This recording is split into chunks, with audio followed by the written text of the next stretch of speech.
আসসালামু আলাইকুম। আলহামদুলিল্লাহ, এই দেখতেছেন এটা হলো ফজরের নামাজের পর কাবাগরের দৃশ্য। মানুষ সবাই চতুর্পাশে ঘুরতেছে, তারা উমরা করতেছে ইনশাআল্লাহ। ফজরের নামাজের পরের দৃশ্য।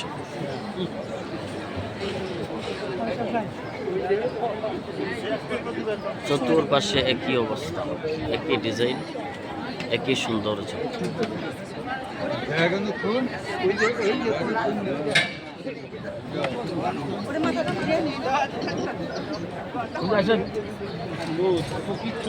আর এই যে এখানে আছে আমাদের সাথীগুলো, যারা এখন তৈরি হচ্ছে, এনারা যাবে তোয়াফ করার জন্য। সবাই ইনাদের জন্য দোয়া করবেন, আমরা যেন আপনাদের প্রত্যেকের জন্য আল্লাহর কাছে দোয়া করতে পারি ইনশাআল্লাহ।